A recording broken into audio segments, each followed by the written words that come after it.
Well, thanks everybody for coming. Welcome to the 11th annual Rhode Island Author Expo here at the Crown Plaza. This session is specifically designed to talk about opportunities for young writers, where they can look, where they can turn, how they should be looking towards their future, and also for parents or adults who work with younger students who want to be able to give their young writers good advice. The Association of Rhode Island Authors was founded about 13 years ago because we felt that there wasn't, the arts community really didn't recognize the talent and depth and breadth of writing and talent there was here in Rhode Island.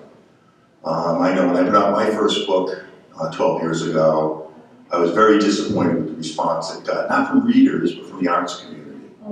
And that was part of the motivation to put together what you see now out in the ballroom with all the tables and all the authors.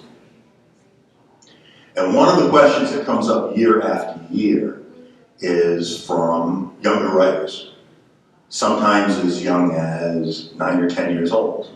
It's right through their teens, through high school, and even those who are just starting college, is, hey, I want to be a writer, what do I do?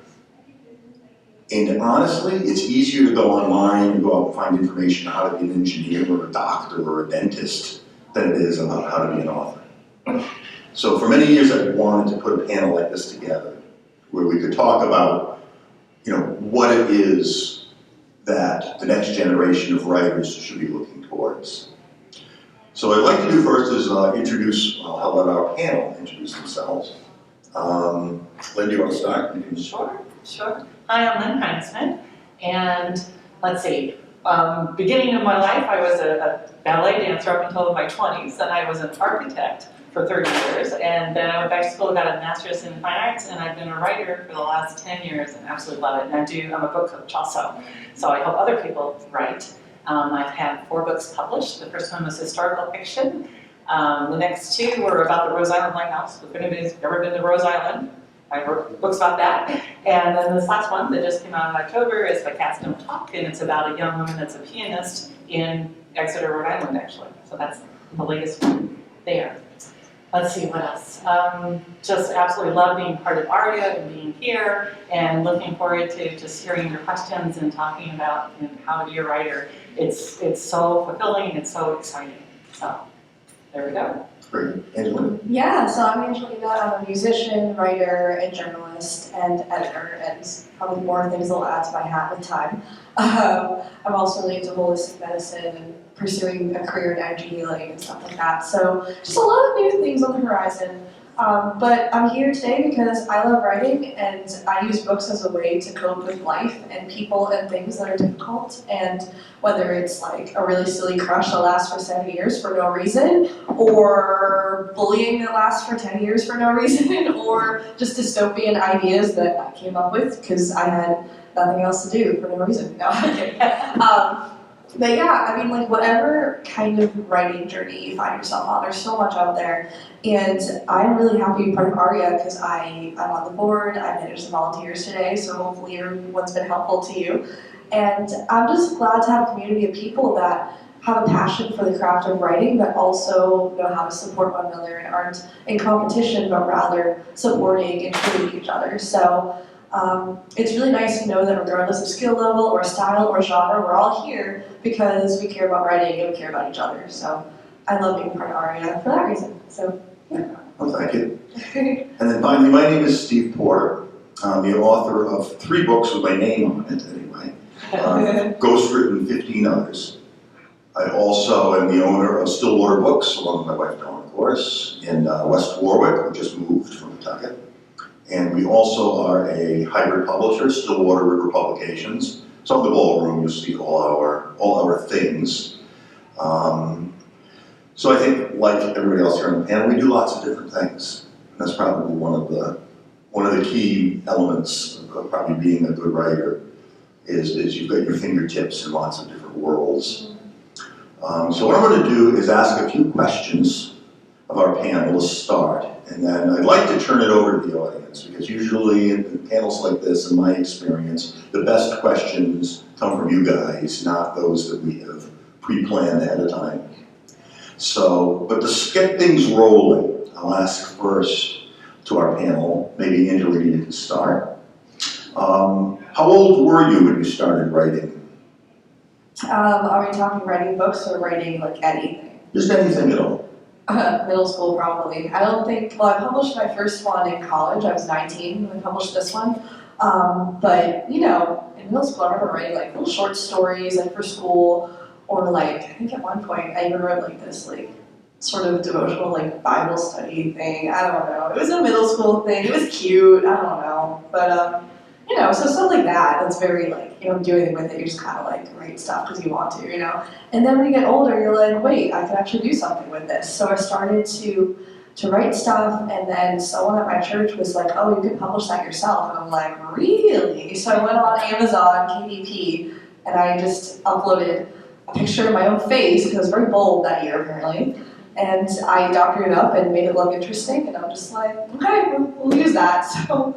So yeah, I guess formally at 19 and then younger as well. Okay. Yeah. So Lynn, when did you start to think of yourself as being a writer? I actually, when you sent the list of questions, I asked my mom, I said, Mom, when did I start writing? And she said, pretty much as soon as you could spell. So I have been writing fiction my whole life. It's like, and I actually came across one of the first stories I wrote. It was, once upon a time there was a dog, he ran around the house and then he went to sleep, the end. So this was like 4 years old, I'm writing stories. But as far as formally writing books, like I mentioned, I was an architect, and then I've writing my whole life though. Even when I was being an architect, being a ballerina, I was still writing because I just love writing. Is kind of how I process the world. It's like that's how I figure out what I think about things and how I feel about things. And yeah, I could no sooner not write than I could stop breathing. It's like I've got to write. It's just part of who I am. It's so important. My first book that I published, I did my master's, and coming out of my master's, there was this contest that it was a book contest. And I'm like, okay, and I entered my book and promptly got rejected. I'm like, oh, okay, whatever. And then the next year it came around, I'm like, and I worked harder on it. I edited it, sent it back in, and this time I actually won the book award. So it was, yeah, it was really exciting, and that I was hooked. It's like, if people are gonna pay me to write my book, okay, I'm gonna be doing that. And so I've written, like I said, 4 books since then, and just, it's how I process the world. It's also, I thought, okay, writing is kind of a very personal thing, but then I also found out, as far as being an author, doing things like this, talking to, you know, people that buy books, people that read books, people that write books, and how wonderful that is, just that connection. So, you know, you're sitting at a house writing, but then you get out and see other people and talk about all of this with them and hear all these other ideas, which is just fabulous. So I guess started writing when I was 4. And formally, the first thing that I actually published, I was probably more like 4D. So there we go. Thank you. I can say my own journey. Yeah. I wrote nothing until I got to college. I didn't particularly like English all that much. Probably going through grade school and high school, maybe a B plus student in English at best. I'm a history guy. I like history. I like to read, but I like to read nonfiction. I like to read history. It never occurred to me that the history books that you had in school, people actually got paid to write them, which was a revelation, you know, in my 40s.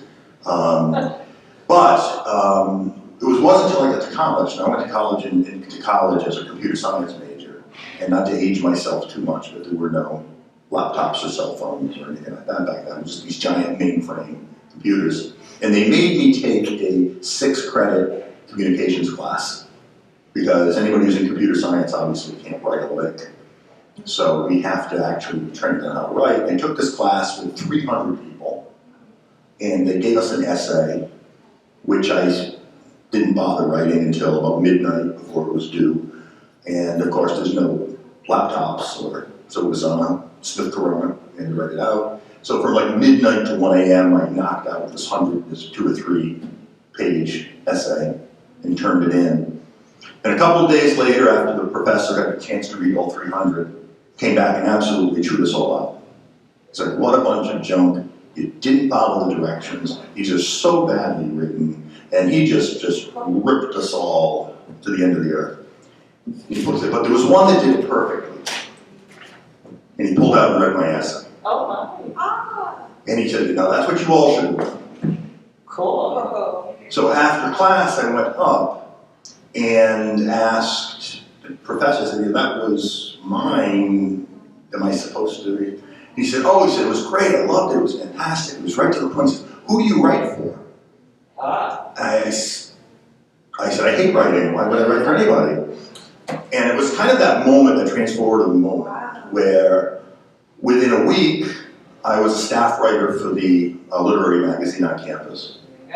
And 6 months after that, I was the managing editor, had changed my major, and was out of computers forever. And that just started me into writing, and I haven't turned back. So so if you're a writer as a child or as a teen and you're not sure where you're going right now, that's okay.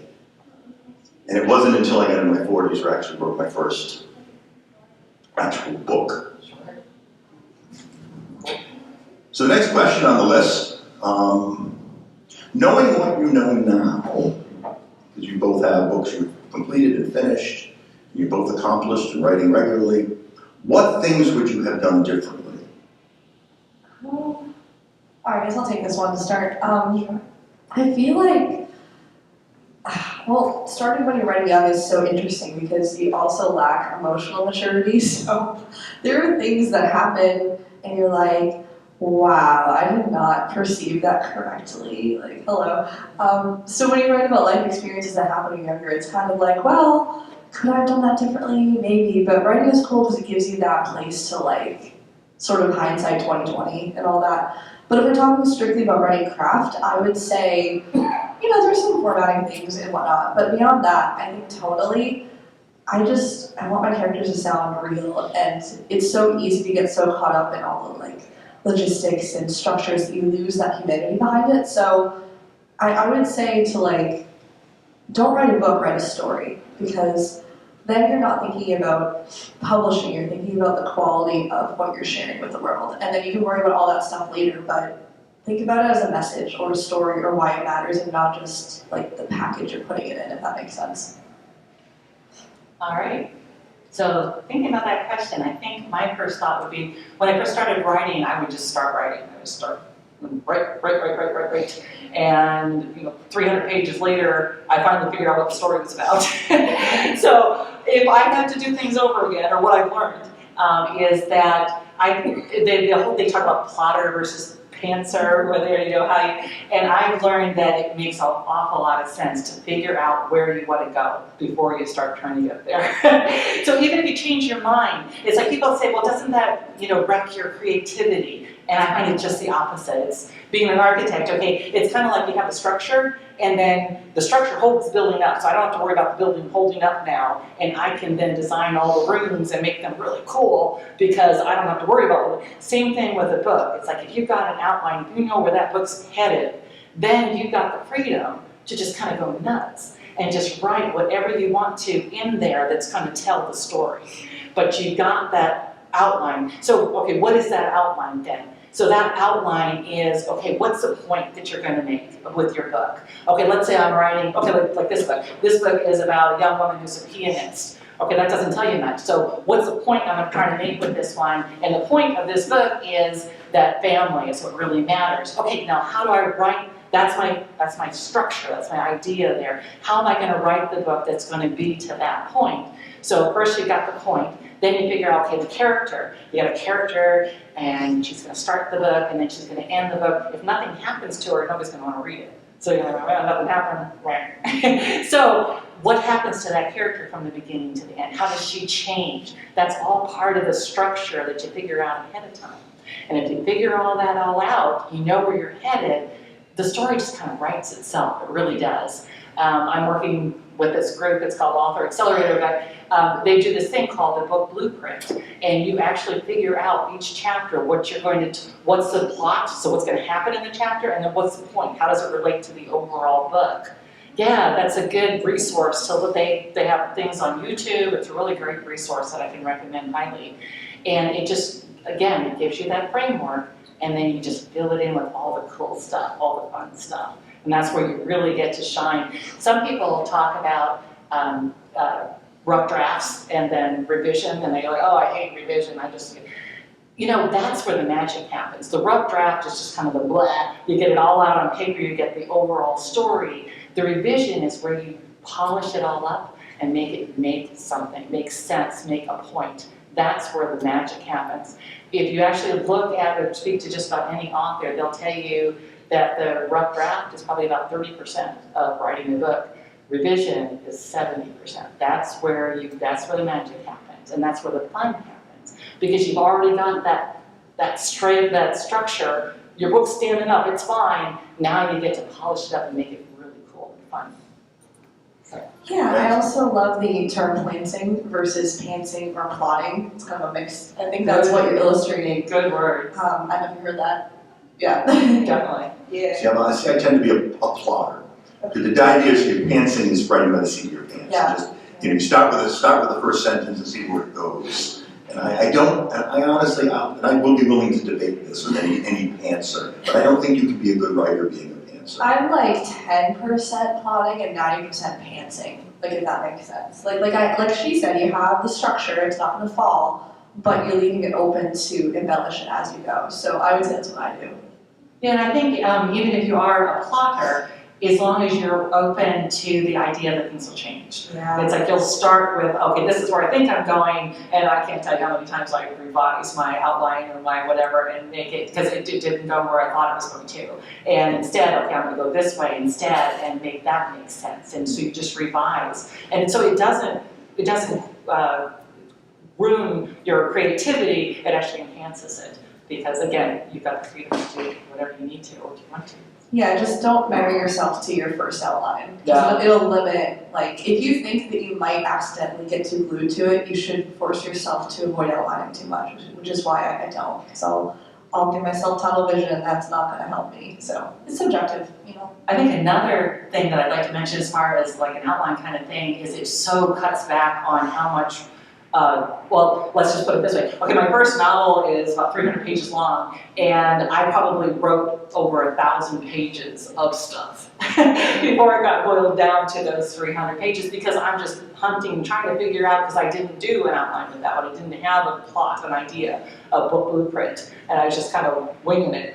And so I think if you actually have a structure, you know where you're headed, it cuts way back on having to just kind of search until you find where you want to end up. So really helpful. Excellent.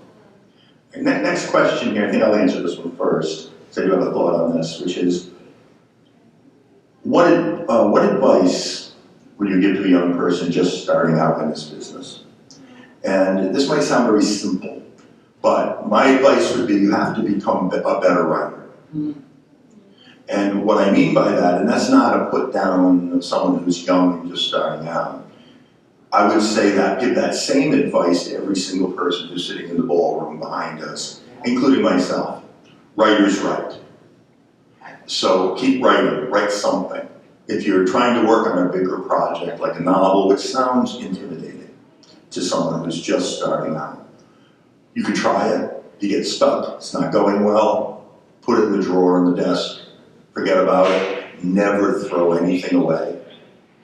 Because even if it's lousy and bad, and you know it's lousy and bad, you can still go back to it and be inspired by that later.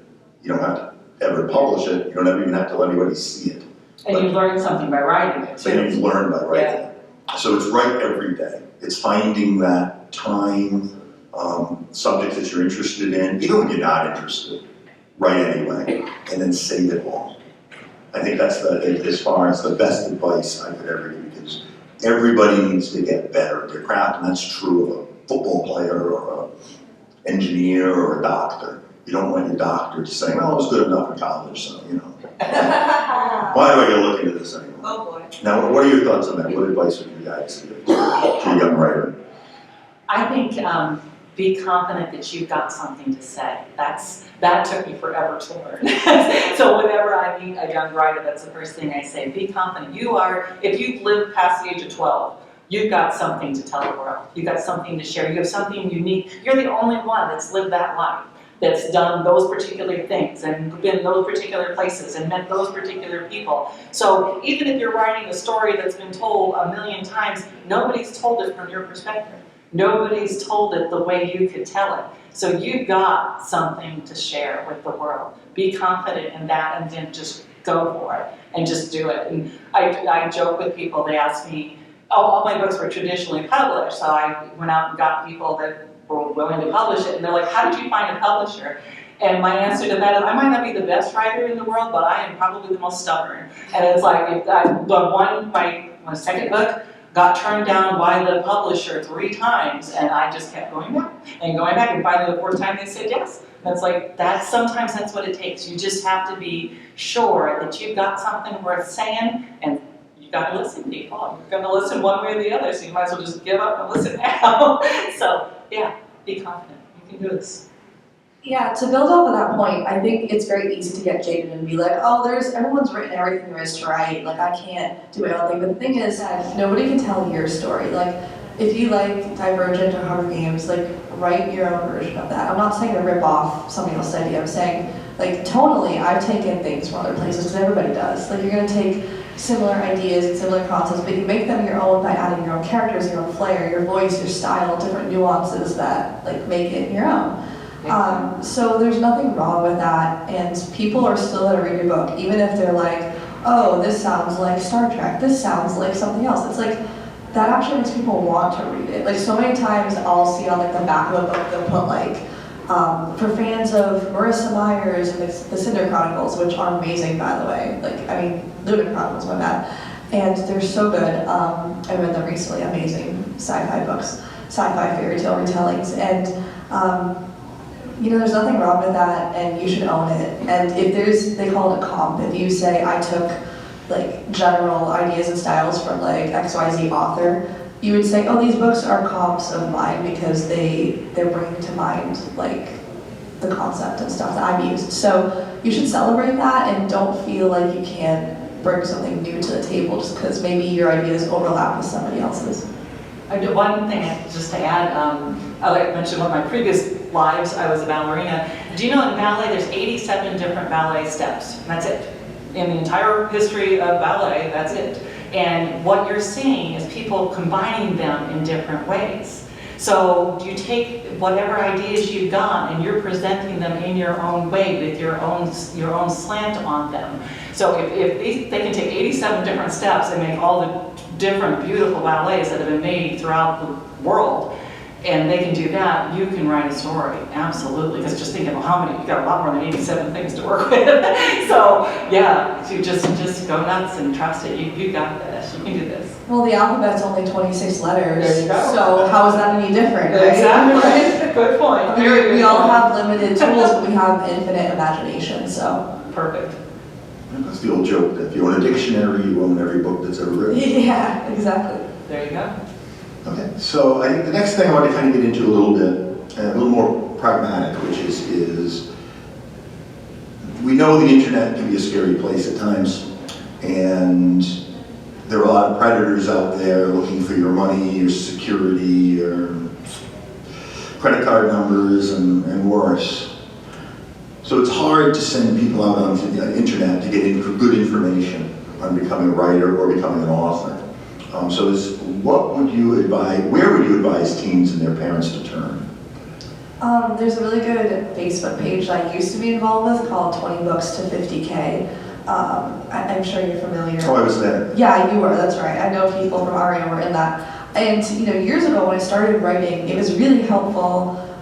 In more recent years, it's gotten a little more snarky. People are like, you could just Google that. But the thing is, you want to ask people, if you could Google it, you wouldn't need the group, so it's really dumb, but like whatever. So theoretically, if you could find a group like that, or start your own, or get involved with an association like ARIA, those are all great places. Like we have a private Facebook group for our members that, you can anywhere from, hey, I'm having an event, I need, people to sign up for a book signing, I need this or that, or, hey, how do I figure out my, online profile, KVP, like publishing stuff, like you can ask anything. And we'll always like do our best to help each other. So really just networking is the best way, and if you're here and you're hearing this, you're in the right place, because we're always looking for new members, we're looking for especially younger members, and I think I might be like the second youngest member right now. So it's not close, like it's me and whoever's younger than me, and then everybody's like decades older, which is fine. But like we really, like, no shade, like I love everybody here. I'm literally just saying, like, we really want to see like more younger people like sign up and be part of this, because like the older folks love sharing their wisdom, and then the younger ones love kind of bringing that like new flair and that new spice and like zest for life, So it's really just a matter of networking and finding your place. And if you're here, we'll answer your questions. And like for me, I just went on Amazon and self-published through Kindle Direct Publishing, which it's not the flashiest option out there, but it works and it's easy. And even though it's kind of clunky, like getting things to line up correctly, you figure it out and you do it, and it's fine. There's lots of resources. You just have to put yourself around people that are doing what you like to do. Maybe if you're in college, it's a college club or a class, or ask a professor, stuff like that. So yeah. Yeah, and there's a lot of, writing is such a solitary profession. You're by yourself, you're just sitting there writing. So I think any chance you can get to get out in a community of any sort, and I know in Rhode Island, most of the libraries have a writing group that you can join, and they get together and they critique each other's work. If you can't find one there, if you just go on the internet and try to find people that are writing books that are similar to yours, that have ideas that are similar to yours, and you get together and you just kind of bounce things off each other. I think that's a really important way. ARIA is fabulous. I mean, as you know, I think there's over 300 members now. So chances are there's somebody in ARIA that you can connect with that's really going to help you and teach you something or tell you something and give you good resources. Online, I don't know if anybody's ever heard of Reedsy.com, R-E-E-D-S-Y. Yeah, they have a whole bunch of videos on there, and these are from very successful authors. They're so great because they just tell you wonderful information, how to develop a character, how to, whatever, how to put tension in your book. And they have wonderful videos that you can watch, and you can learn so much from that. And when you do watch those, it's like, well, how do I know if they're telling me the right stuff? You will know. I know that sounds kind of really easy, kind of kitsch, but it's true. It's like if it feels right, if it just sits right with you, you're going, okay, this is good advice. If it's something that you hear this advice and you go, ugh, that's not where you're trying to go. That's not what you want to hear. That's not what's going to help you. So, trust your gut. There we go. Trust your gut as far as that. But Reedsy.com is a really good one. There's a lot of, if you Google anything that you're trying, how do I develop a character? Google that, and then look for some good established groups that are doing videos. There's lots of free information out there that's really valuable. That's well worth it, worth your time. Do your research. Yeah. And groups like the Association of Rhode Island Authors are cheap to join. Yeah. Angela mentioned 20 Books. It's an organization called 20 Books to 50K, which has actually been rebranded. It's now called Author Nation. It's the same group. There's also a website. It's actually put out by the Science Fiction Writers of America called Writer Beware. And actually, a lot of genre, they all have different groups that you can join. I know romance writers, they have one. There's Regency writers, so there's a lot of different groups that you can join. Writers Beware is put out by SFWA, and they specifically identify those scams online, because you might have a poem you want to publish, you might have a short story, you might have, maybe you're putting together a novel, and you reach out online and somebody online tells you, oh my God, this is the greatest thing I've ever read. It plays right to your ego. You think you're going to be now the next great Stephen King, and they're just there to take your money. So Writers Beware is a great resource, because they go through these lists of publishers and organizations and tell you which ones you can trust and which ones you might want to be very, very, very careful about becoming involved in. One thing I also, when I started out writing, I would send things out to contests. So I thought, well, maybe that's the way to go.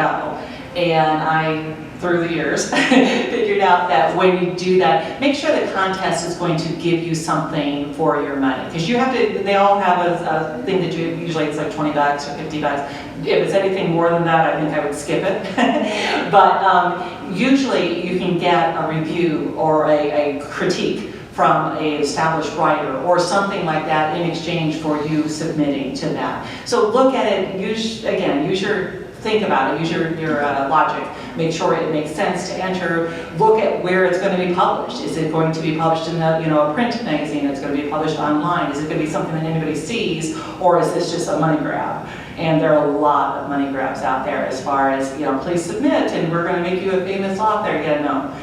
Probably not. And if they're asking for too much money, say no. If it's not going to be anything that's helpful to you, say no. So that's a trap I fell in. I probably lost several $100s, maybe more. And we all have. Yeah. Because we just don't know any better. We don't, and we all want to be published. We want to be published. I mean, who doesn't, right? You want to be a published author and be able to say that, and it feels so good. Okay, just a quick story. My first book, I won a prize, like I said, and I was going somewhere one day, and a package was delivered to me, and I thought it was, I always ordering books on Amazon, I'm sure you guys are too.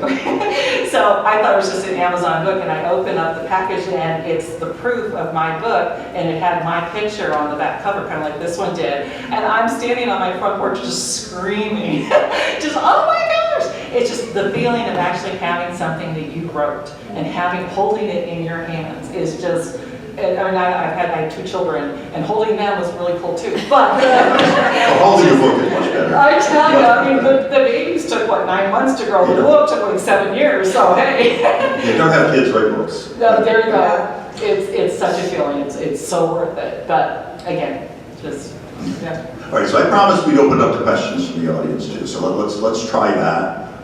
What questions do you have, or what topics do you folks? Would you folks what like can we to tell you? know What information? can we answer for you? Yeah. Actually, it's more like a answer to his original question. Because once you get notified or it gets out, you're an author, people say, ooh, how can I get published? What do I have to do to become a writer? And to try to give them the answers, all good ones like you have to be succinct. So I normally tell them 3 things you have to do to become a writer. 1, write. To write, not to publish. You're writing to learn. Sure. Okay? Good point. You gotta research, find out. Second, you have to have a message. So you need to take and write a query. Very, very important. Search the internet, you'll find many places that give you information about a query. When you learn to write a query, you learn to write the book. Third, write the synopsis right after the query. Because you need to have some sort of outline program that where you're going to go in the book. So if you write the synopsis, you're doing that without saying item 1, item 2. You're putting it in and you try to make it as succinct as possible. Follow the accepted word count, which teaches people what word count is. 600 words, 250 words max. And if they can do those things, they're learning the craft. And that's the first thing you have to learn. After that, the most important is discover the publishing industry, which we all know is a whole other thing in itself. So That's something that I've certainly learned as being an author. I'm sure you guys could back. It's being an author is so many different jobs. It's not just writing. I mean, writing is just part of it. You're writing, you're editing, then you're, like you said, you're writing query letters, which is basically marketing to agents or marketing to whomever, and then you're trying to figure out how am I going to sell this book, who's going to read this. Then you're having to learn how to do a website, and you're learning how to, get the word out there online, and how to manipulate the internet to make that work for you. And yeah, there's so many different jobs. It's like you're never going to get bored being an author because there is so much to learn. Very lucrative. Yeah, if you can hire people to help you with these things, that's great. Most of us, I can't afford it. So I just hunt and peck, and my thing that I think in my head is every day I try to learn something new about this business. Every day I try to make another step forward, and I'm, just barely in the 21st century at this point. So I'm just trying to figure this out one step. I guess about a month ago, I finally figured out how people can now go on my website and buy the book and actually put in the credit card information. I was like, whoa, okay. And everybody else figured it out like 30 years ago. I just figured it out last month. It's So, good, yeah. yeah, I mean, just be patient with yourself. You'll get there. You'll get there. There are just get the seasons. message, that's it. There are seasons and times where you might not feel like wearing all the different hats. Like, I went through some seasons like that recently. Just life gets in the way and things happen, and like, you shouldn't feel down about it. You should just keep doing what it takes to get back on your game and feel better, whatever that looks like, because sitting there and moping about why you don't feel motivated to write isn't going to help you unless you take steps to feel motivated again. So that means you rest and step back. It's good. But I think the message there too is that being a good writer and a good author is hard. It's hard work. Yeah. But so is being an airline pilot. So is being a nurse. So is Absolutely. being a doctor. So is being an engineer. So is being the quarterback for the New England Patriots. Especially that. That's probably a bad example. Yeah. But all those things are hard. So why not? If it's good, if every career is hard, why not put your efforts into those things you love and learn it? Yeah. I'm a book coach too, so I teach other people how to write books. And I can't tell you how many of my clients come to me and they say, I'm a nurse or I'm a doctor and I'm retiring and I'm going to write a book next month. And I'm like, it took you how long to learn how to be a nurse? Or how long to learn how to be a doctor? You're not going to be able to just write a book. That just doesn't work. And they don't want to hear this, but yeah, I lose a lot of clients that way. I think part of the publishing narrative is that that people just yeah. vomit out something onto paper. And it Yeah, becomes write a number one. best-selling book in 30 days. Yeah, Yes, that doesn't happen, guys. Unless you're a celebrity, you get Right. you pay for that to happen. Unless your last name is Clinton, Obama, Trump, or Kardashian, you're probably. Or you have a ghostwriter like Steve writing it for you. Writing for you. Yeah, but then again, you're hiring somebody that's got 10 years, 15 years, 20 years of experience. It takes that long to learn how to write. So don't be down on yourself if you write. I mean, I can't tell you how many. It's like trying to think how many books that I've got are just like clunkers and they're under my bed in a box and they're just bad. And that's all part of the process. That's all part of learning. And don't worry about it. That's going to happen. I got 4 books published, but I probably have more than that. There are completed books that aren't worth seeing the light of day. They're awful. But I learned so much from them. And just trust the process. It takes a while, but if you got something to say, you do have something to say, get it out there. Also, a lot of people ask me, and I know I'm not experienced like you, how do you know you have a good message or a good idea? I come up with things all the time, and then a couple of days later I go, that's not good. So, then they laugh when I tell them I think. When I go to bed at night and go to sleep, I think of books and all that sort of stuff. And I come up with an idea and a storyline, okay? If I get up and physically go across to the desk and make a note, Yeah. it's worthwhile to explore. If I go, yeah, I'll have to write about that tomorrow. Next day I wake up, I say, what was I thinking? And that's, whatever reason you can do, come up with an idea and then think on it for a while and then say, yes, no. People are buying the idea, they're buying the emotion behind the book, they're buying your enthusiasm as an author, Right. more than they're buying the book. Yeah. Just like I always tell my clients too, it's like when people read a book, they're not reading the book for the plot. They're reading the book to see how the main character responds to what happens. They're reading for that emotion, they're reading for that sort of stuff. So it's all about the emotion that you're putting into the book. It's all about being enthusiastic about it and caring about it. And if you walk around out here, you'll see, people respond to the authors, and that's why they're here. That's why they're buying the books, because there's the actual author and they're signing the book. I care about that author, I'm gonna read her book. That's important, that connection. That's what you're going for. Do you have any other questions? Sure, go ahead. How would you, if a young writer came to you and said, how do I deal with rejection? They're submitting to literary magazines, they're submitting to journalists, they're submitting to their family, which is always a bad idea. How would you guide them to handle the rejection that comes with being an author? Oh, I'd love to answer this if I could. So I've learned that there's levels of rejection. Get this, there's levels of rejection. There's the first level of rejection is the form letter, which is just thank you very much, we're not interested, have a nice day. Okay. The next level of rejection is thank you very much, this doesn't seem like exactly what we want, but keep us in mind and submit again. So that's another level. The next level is, we're interested, maybe send us a couple more pages, send us a couple more chapters. So we're moving up here. If you get a rejection letter that's got an actual note and suggestions, that's a great one. And then of course your ultimate non-rejection letter is the acceptance letter. And as I found, as I wrote, my rejection letters got better and better and better until they weren't rejection letters.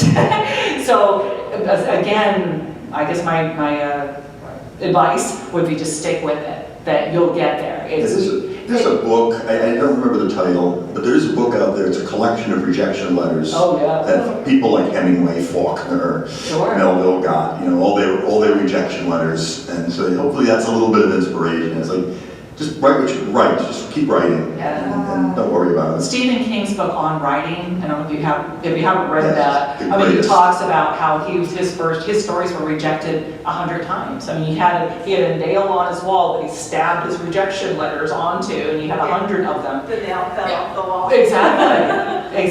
So just don't give up. Yeah, I think the author behind Harry Potter was rejected like, what, 12, 15 times? It was Oh, at like least, 40. yeah. I don't know, I heard different numbers, but that was a smash hit. Yeah, Rowling, exactly. I mean, it's never been my personal cup of tea. I recognize that people love it. So, that's a great way to know that just because one person doesn't like it doesn't mean someone else won't. So you shouldn't take one rejection letter as oh, it's not going to happen. Just show it to somebody else, Yeah. because it's easy to think, oh, it's just not hitting certain parameters. Thing is, everybody has their parameters. What one person loves, another person won't, and that's okay. But keep pushing it, don't let it stop you. And don't just start mindlessly changing stuff because of one feedback you got. If you get feedback and it's not resonating with you, you 100% should leave it and keep going, so. If you get the same feedback from 3 or 4 people, then consider revising whatever it is to that, but otherwise, exactly, don't change what you've got just because one person doesn't agree. And also realize that these agents or publishers or whoever is receiving your stuff, they get hundreds of submissions. So they put them in this thing called the slush pile. So it's and to rise out of the slush pile is a big deal. The books that people write, something like it's 2% actually get published. So it's a slog to try to do that. To get traditionally published, I should say. Which is another reason which Steve could actually talk about as far as self-publishing and how that is now taking off and seems like the way to go. I think my next book I plan to self-publishing. It's an option. It's a good option. And in between those two is hybrid publishing, which is something I'm getting into with my next book. I was telling Steve before the panel started that I'm signing a book with Three Ravens Publishing.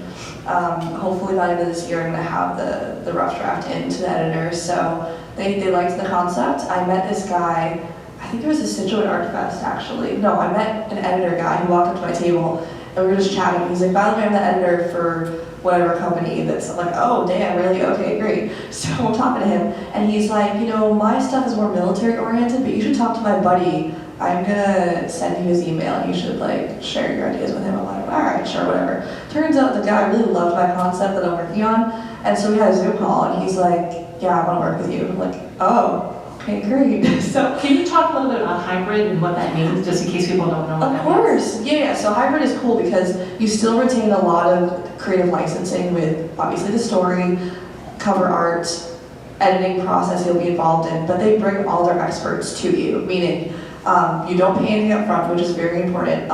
Anytime someone asks for a group saying, I don't know, $500 up front, you're probably going to get scammed.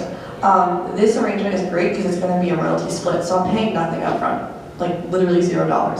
And they're just going to market it, they're going to make it better, they're going to help me with cover art and stuff like that, but I'll still get to be involved in the process, so nothing will be done like completely against my will. It'll just be made better, hopefully. So from there, I'm really excited to see what happens with it, and they're gonna market it too. So that's off my back because marketing is a whole other topic, and I'm not that great at it, so. It's a whole other hour. It really is, and I'm so excited to let them do the heavy lifting, and I'll just bring the story and work with them. So it's very exciting, yeah. So how are we doing on time? I was just gonna say it's 1:05. Oh, we're there 10 then. more minutes. Yeah. How are we doing for time? It's 1:15, right? Yeah, 150. 1:50? Okay, good. We got time for a couple more questions too from you guys. If you have anyone else has another You question. guys have any questions? Yeah. When you guys join Writer's Workshop, how translucent are you with some of your, with sharing some of your ideas with some of your teammates? And are you worried about maybe like the depth of your ideas, since we all think our ideas are the best? And Right.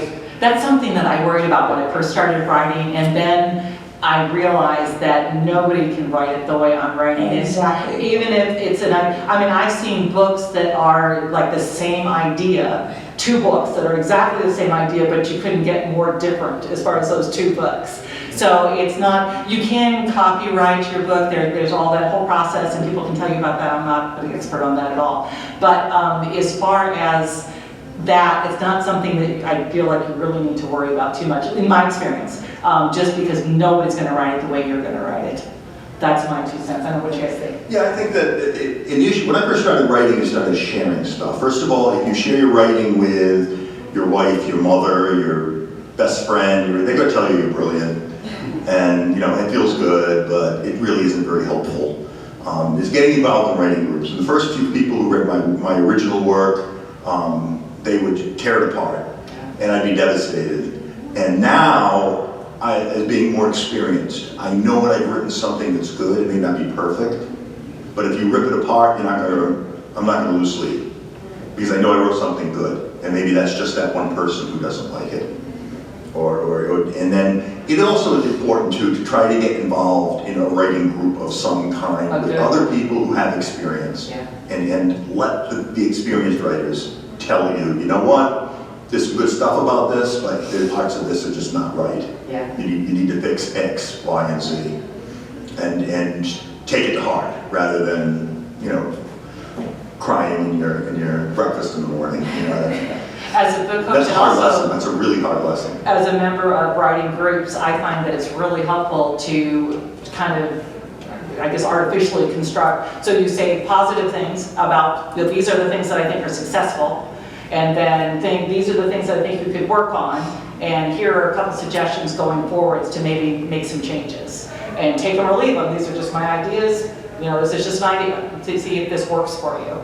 But if you have it, because I've been in writers groups where, like Steve said, they just ripped, actually, but Cats Don't Talk, I presented this to a writers group, and they basically told me it was trash and just get rid of it, don't, so I put it on the shelf for a year. I didn't look at it, well, that's not worth it, I'm not gonna do that. And then I actually came back around and figured out what I needed to do to make it what it needed to be. But make sure you're in a group that's supportive. Make sure you're in a group, and you don't want them to pat you on the back and tell you you're wonderful, everything's great, you don't need to change, you're gonna be the next Hemingway. You don't want that. But you do want positive, okay, this is working. Because you know what? I've been asked to review I don't know how many books, and every single book, even if it's not the best written book in the world, there is something good about it. There is something that I can find in that book that's worth it, that's worth promoting and saying that's a good thing, you did something good there. And then at the same thing, okay, there are parts of that book that need some work. Okay, this doesn't quite work, and maybe this doesn't quite work. And then here's a suggestion, okay, to make that one thing work, why don't you try this, see if this works for you. That kind of thing. If you can get in a group like that, it just builds you up. And it just makes you, you leave there and you're flying high, and you are just ready to write some more. And if you leave a group and you're not feeling like that, when they ripped this book apart, I left that and I'm like, I'm not going to be a writer, I'm going to go back to being an architect, because this stinks. But no, get in a group that's really supportive. And if your group isn't, find another group. They're out there. Absolutely. I mean, like, just make sure you take advice from people that like actually know what they're talking about. I think a lot of people will have an attitude or ego, and they're gonna act like they know what they're talking about. When they really sit with you, you might be like, wait, none of that makes any sense, and none of it resonates with me. So you have to think critically and trust your gut, which is what we said earlier. So Very much. Are there any other questions? Sure. I've run into the problem where like I have like the structure of what I want to write, and then I'm writing it and it's going really good, and then the ideas just stop and they don't even come to me. How do I like deal Writer's with that? block. oh my gosh, the worst. Yeah, honestly, like what helps me is like consume other media that's related to what you're writing. Listen to music that you think your character would like. Like imagine, what's my character's playlist? Watch TV that you love that inspires you and brings back that spark of music and all that. And just things that will kind of involve your other senses so that you're not so stuck on words. Be like, I'm gonna go to this park because I feel like my character would love this place and I want to see the world through their eyes. Like bring your whole body and experience into it. Great. And then the pressure will come off of it and you can be like, well, I don't have to think about this book because the book's going to write itself. I just have to put myself in the path of the brilliance, I would say. Good. One of the things I do is I'll go and just grab something off the shelf in my personal library. Now I run a bookstore, so that's easy. Just pull something maybe and grab one of the classics, grab something you've read once and liked. It doesn't even have to be a classic. Open it randomly, read a couple of pages. And suddenly their rhythm and their style and their vocabulary choices and all that stuff, all those little things start to kind of put you back on the rails so you can start to move along. I know when I feel like I'm stuck with a project, usually it's because I don't know something. I didn't figure out something. I need some more information about something. So if I have a character and she's gotten into a situation and I can't figure out what she would do, what I do then is I'll sit there and I'll write out everything I know about that character. This is her favorite color, and this is her favorite thing to eat, and I write off all the information I know about that character. And usually by the time I get down to the bottom of that list, I've figured out what that character would do in that situation, and I can finish that scene. I've got that worked out now. So I'm just stuck because I don't know something. And I write historical fiction also, so sometimes what I need to do is actually do more research. Okay, I wrote about a ship sinking, and I actually had to research and find out how that ship is propelled and how a steam engine works, and how much of that makes it into the book? Nothing, like 5 words. But I needed to know that to write the book. If I didn't know that, I could not have written that book. I could not have gotten those steps forward, and I needed to get there. So again, when I'm stuck, just figure out what I'm stuck about, and then how can I get more information about that to get through that stuckness. Yeah. Which is the word. Or just free write. Like I think in my college classes, we would just be like, okay, we're free writing for 5 minutes. The professor would be like, literally just write anything that comes to mind, like about your story, or just about yourself or your day or whatever. And when you kind of take a hammer to those thoughts and just start like banging out like whatever pops out, things are gonna loosen up and then they'll come back together like stronger. Like you'll see the lines kind of start to connect. So I really recommend that. Also, I heard about this for songwriting, which is also related to writing. Somebody said for songwriting, write what you think your favorite artist would write. But we can use that for books too, not to steal ideas, but just to be like, okay, if I love Marissa Myers, what kind of plot twist would she do right now in my book if she were writing this? And if it's your favorite author, chances are you kind of know how their brain works because you've read a lot of their stuff. So I feel like you can kind of tap into the brilliance without stealing it, if that makes sense. Oh, absolutely.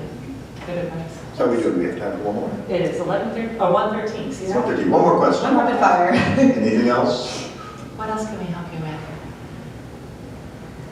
We've exhausted everything there is to exhaust. I guess we covered discuss it. on the topic. Good stuff. Yeah. All right, well, terrific. Well, thank you all for coming. And I can't speak for Lynn or Angelina, but if you want to come back to my table in the ballroom, if you have any other Please, questions. yes, absolutely. I'm Yeah. 126, come and visit it, just say hi. We're in the, and I'm I'm in at the little corral. chocolate chip right in the cookies too, middle. so. I'm at 51, 52, one of those in the middle, you'll see. Excellent. So enjoy the rest of the day and thank you Yeah, very thanks much. for coming, everybody. Awesome.